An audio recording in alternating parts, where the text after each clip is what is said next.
Hi, Sheila. Hi, Linda. It's nice to I see am you. Linda Lambert, and I'm with Red Wheelbarrow Writers. Um, I am talking with Sheila. Am I pronouncing your name right? Dearden? Yes, Sheila Okay, Dearden. okay. Who published in this book, Spring and All. And the name of her piece is Finding a Way Home. This is the 2023 anthology published by Red Wheelbarrow Writers. And published by Sidekick, edited by Red Wheelbarrow Writers, and published by Sidekick Press. And I'm going to read her short bio. I don't always do this, but her bio was so interesting. I thought it would give you a sense of who she is. So here we go. Here's the book. I'll read the bio. Sheila Dearden is a naturalist, writer, storyteller, voiceover artist, beekeeper, and lover of the outdoors living in the Pacific Northwest. She holds an MA in environmental education and a marine naturalist certification. Currently, she is working on a natural history memoir that explores the connection between landscape and the human heart. I must say, I'm captivated by many things in this short description, but I'm really drawn to the connection between landscape and the human heart. That is just such a tantalizing idea. I don't know how far along you are on in your journey to write that book, but I certainly look forward to it and hope you will keep everyone in touch with when its publication date will be. Thank you. I really enjoyed this piece. And one reason I enjoyed it was because it had such interesting phrases and language. For example, this image, the Salish Sea spread out in the shape of a lung. And another one, curtain of whale breath. I just thought those were such telling images. And I want to stop talking now because I want to hear the lovely English lilting voice of Sheila. Well, thank you.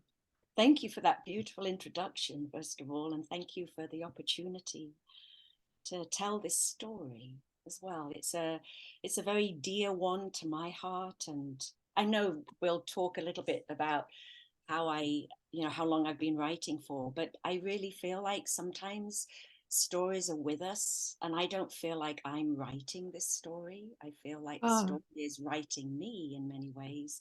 And I've just spent a long time just learning how to tell this story in the best way I possibly can.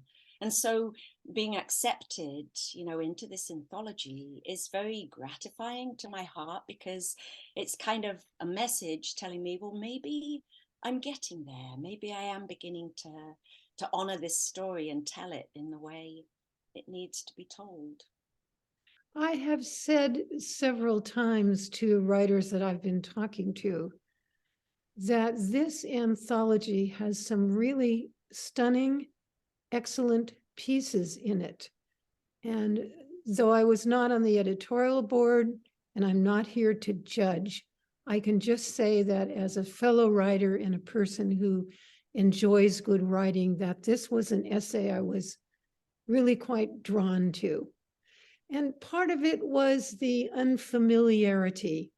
Living in the Northwest, being married for a time to a man who fished for salmon, I have an interest in salmon, and I very much like your description of them. And I have the feeling that that was knowledge that came to you over a long period of time, but perhaps not. So I thought perhaps you could tell me a little bit about your familiarity, not just with salmon, but with the natural world, and why that has been such an influence in your growing up, your education, and so forth. Well, thanks. So I'm of an age where I had a very feral childhood, while my mom, and I grew up in England in a really beautiful rural area. And I lived pretty much in the same house from birth to 18, well, from the age of 4 to 18. Mhm. And it was my home. And I'm always been a very sensitive child, and often told your problem is you're just too sensitive. So for me, the natural world was kind of my safe space because nobody judged or criticized. Uh-huh. And there were a few basic rules, and once you learnt those, everything was predictable and felt very safe. So it's always been my safe space. And as a feral child, I would be roaming with neighborhood kids, and then as a little older sometimes on my own. But from the age of 3 I was outdoors. Wow. And I grew up in that age where the Yes. wildlife in England was very abundant. I Yes. mean, climate change wasn't even on anybody's, well, it was on, I'm sure, scientists' radar at the time, but it certainly hadn't made its way into our mainstream kind of sensibility. And so there were these iconic commonplace hedgehogs and bluebells. And as a child I knew exactly where to look for each one. And May they were I all, interrupt you just for a moment and ask you which part of England you were in? I grew up in a place called Malvern. And I always tell people who are not familiar with England, if you think of England in the shape of a rabbit, where the tail of the rabbit is where London, that kind of area is. Where the foot is Devon and Cornwall, which are just beautiful areas. And then where the belly of the rabbit is, that's Wales. And so Malvern is, it's close to the Cotswolds, which is a kind of a well-known place. I mean, many people visit because it's a very beautiful place. And so the Malvern Hills are about 30 miles east of the Welsh border, and just a little north of Bath and Bristol, maybe an hour and a quarter's drive Mhm. from Bath and Bristol. And it's a very rural area, and it's just this line of hills, a range of hills that are about 10, 12 miles long. And they kind of rise above the floodplain of the River Severn on one side, but then to the west is the rolling landscape of Herefordshire. So the hills span the border of the two counties, Worcestershire and Herefordshire. And it's a very beautiful place that has always been a little more off the beaten path. I think people go to Mhm. Wales and the Brecon Beacons and the Welsh Mountains. The Cotswolds are very well known. And for a long time, Malvern has always seemed like a little sleepy place in between that is now becoming more well known. But that was kind of my playground as a child. And they were all the markers of home. And so I met my husband, at university, and then within 3 years we moved to the States. And it was adventure. We actually moved to California for 2 years, and so that felt like such a glorious adventure. The Yes. glamour of California from England. But then after 2 years, he got a new job that moved us up to the Pacific Northwest, and by that point I was ready to come home. It's like, gosh, if I'm going to live in a rainy place, I may as well live back in England. and the forests here felt so forbidding. They were dark. I didn't understand any of the ecology of the place. And I have to say, it was the salmon that brought me home. Um, I we saw them in the creek first, and then I started to volunteer at the zoo, and then I got a job as a naturalist, and I started to learn about the salmon, and I became absolutely captivated by them. And our local creek is Bear Creek that drains into the Sammamish. Mhm. And it was a big run of sockeye and chinook. And every fall you drive along Avondale Road and there'd be the stench of rotting salmon carcasses. Mm. And but through the salmon I learned the ecology and why our forests here looked the way they did. And gradually, all these things became the markers of home for me now. And so I feel like I have my heart planted very firmly in two places. I'm in Malvern and I'm home without yearning or feeling homesick. But then I return here, and I'm home without yearning to be anywhere else. So I feel like I have deep roots in two very beautiful, very different places. And I feel fortunate to I be there. just thought that was so interesting that the first part of your essay was rooted in in the vocabulary as well as lush adjectives and verbs surrounding that vocabulary that introduced us to salmon in the natural world. And then there was a scene break, and you put the word home in italics and said, And I thought that was such a wonderful way to shift to your reflections on what home meant to you. And I'm glad that you have said in this interview that you feel equally deeply rooted in two very beautiful places. So how long did it take you to write this particular essay, and how did that come about? Gosh, what a great question. I was thinking, how long did it take? Because I've written iterations of this many times, I think. Mm-hmm. And to go along with, finding home here is also, it's mixed now with a little bit of grief, with ecological grief, because as I've learnt, as I've lived here, I've also witnessed the decline of so many species. And we see kayakers, and we would take the children when they were really young, and we've had some incredible encounters with the southern resident orca. And so this story, I've written it in many different iterations, but I think more recently I've come to see the metaphor of finding home and growing roots. And with climate change, I feel like in some ways we have to curb our restlessness to want to travel to different places. I mean, this is a personal choice for me.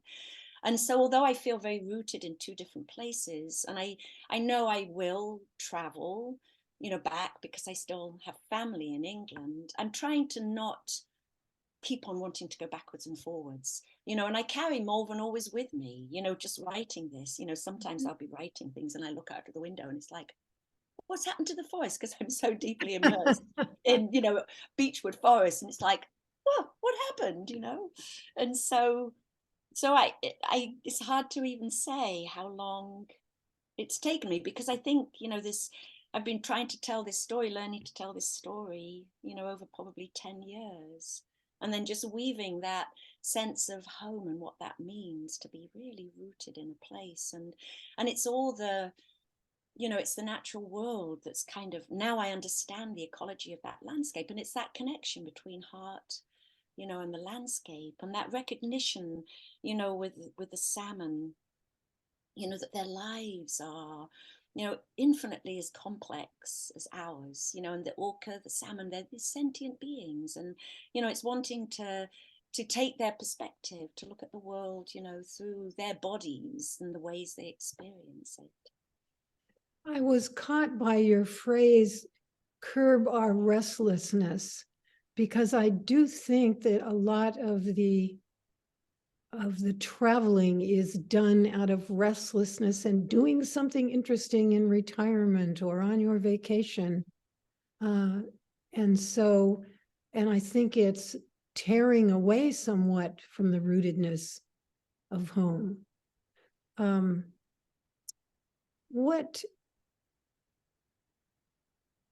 What are you going to do with this essay?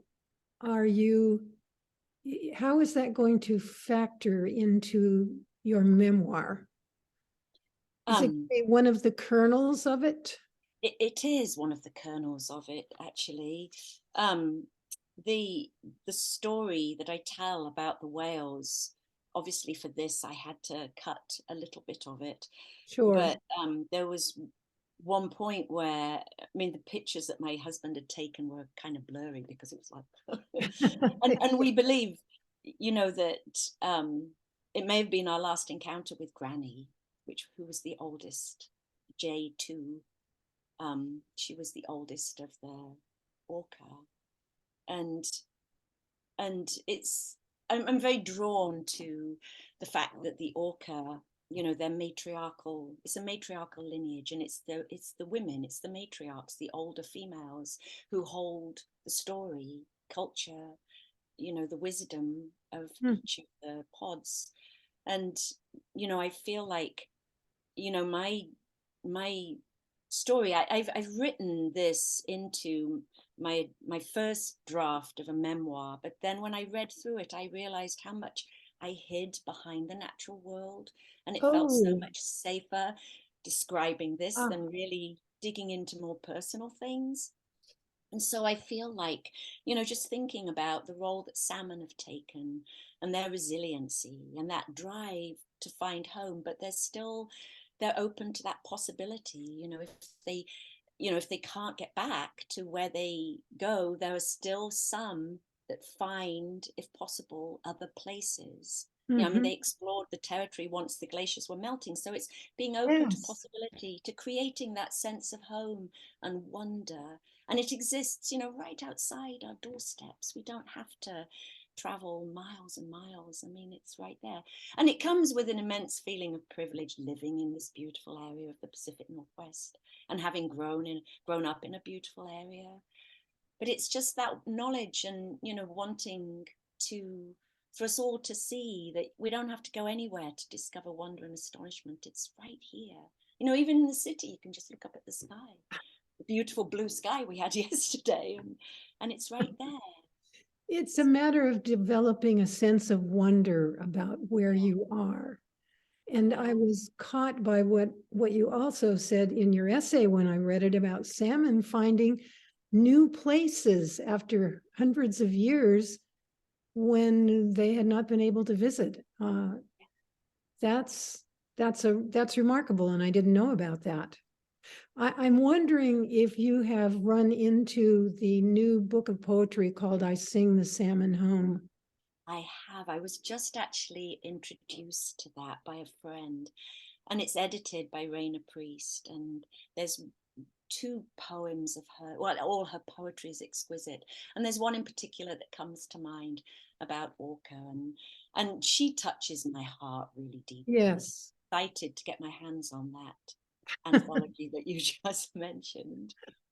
I have a poem in that, and I was very pleased to be Oh, accepted congratulations! um, because it's a beautiful book. I went down to one of the launches at the state capitol. She was not able to come because she had COVID, Oh, but she's fine now apparently. On your bio, I'm changing the subject here a little bit. But on your bio, there is this long list of things: naturalist, writer, storyteller, voiceover artist, beekeeper, lover of the outdoors. So we've been talking about sort of the naturalist part of you and the lover of the outdoors and also the storyteller writer. So what about the voiceover artist and the beekeeper? Let's spend a minute or two on that. well, the voiceover for a while. I must admit I haven't done it for a while, but I was actually working through ACX with novelists, and I had voiceover. I had been the voiceover for. I'd narrated some of their books, which I loved, and it really was an amazing opportunity. So I have my own little recording studio that's in the closet. It's kind of touched at Excellent. back of the closet, yeah. And and so I go back into my closet, close the door, and narrate, and then I do all the processing myself, all the sound editing Oh, you myself on do? the computer. Yes, and Oh, which took me a long time, but I felt like, for my more elderly brain now, it was a very good exercise because I use the Audacity. For a while it's like, what do I use? I use some wonderful software called Audacity, which is free on the computer, and it's a wonderful application to use. And so that's been really fun, and I hadn't realized how much I kind of enjoyed getting into that technical part, because I don't often think of myself as a particularly technical person. But there's always a YouTube for that, so any questions you ever have oh, about anything, you can just always Google, and there's a YouTube, and there's so much generosity of people sharing their knowledge on the via YouTube. So that was really fun, but I kind of shelved that. Maybe, gosh, it was just before, well, no, it was, yeah, just before COVID, I guess, because I thought, I want to focus more on my own writing. And at some point, my dream is to voice over my own stories. And I Oh, would love to also write children's stories and narrate for children's stories. I was a classroom teacher just before I retired. I went from being an environmental educator and I went back into the classroom and I taught kindergartners, and I just oh, missed, that story. I used to love reading stories. And I think you will have an opportunity to do that. I think that companies are always looking for voiceover people who know what they're doing. And it's really fun I do have to say. It's something I've really enjoyed. well, what about the beekeeping? Well, the beekeeping, I must modestly say I'm very novice at the beekeeping. That's Yeah, okay. yeah, but I have one hive at the moment, and I've just finished processing some honey. But there's everything about bees I just find captivating. And honeybees are, strictly speaking, an introduced species, but we've tried to create a yard for pollinators, and I provide houses for mason bees, so we have a really strong native bee population in the yard. And a friend of mine had bees, and she had a swarm, and I ended up deciding, I'm going to keep bees, and I love it. In fact, sometimes, when you get that monkey mind or that popcorn mind, and Yes. COVID, I think, has left many of us very distracted, and I'm still trying to shift my mindset. There's just something so comforting about sitting next to the bees and just watching them come and go, and and their pollen baskets are just bulging with Ah, pollen, and it's all different colors, and you can identify, where they're sourcing the nectar and pollen based on, the color of the pollen. And the more I learn about them, the more fascinating they are. So it's a journey. And there's something so soothing. If I wander into reading the news and feel myself spiraling down, I take my cup of tea and go and sit next to the bees and just watch them, and just the sound kind of is very soothing. I'm feeling wonderfully taught by you. Uh, Sitting by bees as a source of solace and interest and creativity has never occurred to me. And that's why it is so interesting to hear your words about it and to see how you have absorbed and experienced over a considerable lifetime Well, thanks. into your consciousness.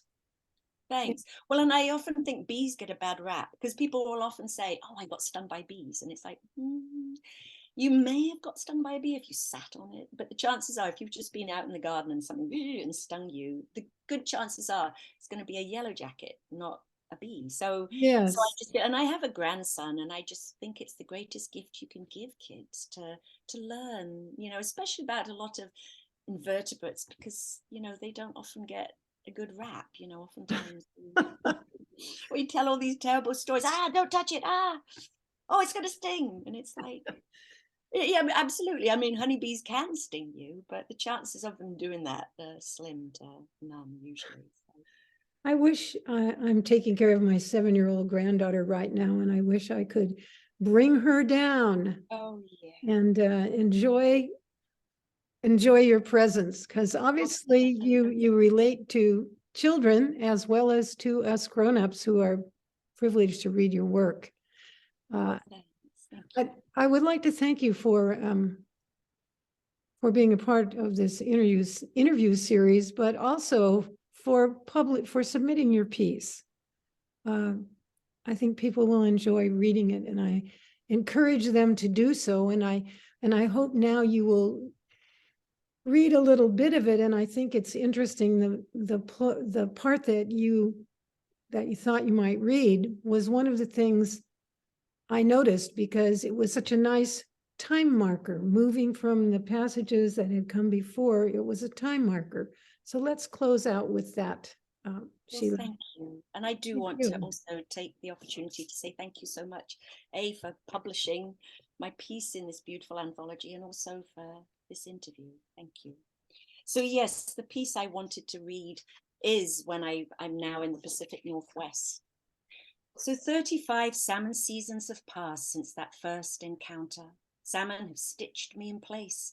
To bluebells, cowslips, cuckoos, hedgehogs, skylarks, song thrushes that pinned me to my childhood home, I now include salmon, orca, grey whales, black bears, Swainson's thrushes, hummingbirds as the magnetite crystals orienting me home in the Pacific Northwest. On a beautiful June day, I take my cup of tea outside and savour the warmth of a morning sun, drawing lacy tree shadows over the field in front of my house. A Swainson's thrush calls from the maples, an ascending, fluting melody that winds like a prayer flag through the trees and sings of the returning salmon and southern resident orca to the Salish Sea. Sheila, thank you for reading from Finding a Way Home and for spending this time with us. And I look forward to meeting you and seeing you at some point. Yes, absolutely. Thank you. Thank you so very much. Bye-bye.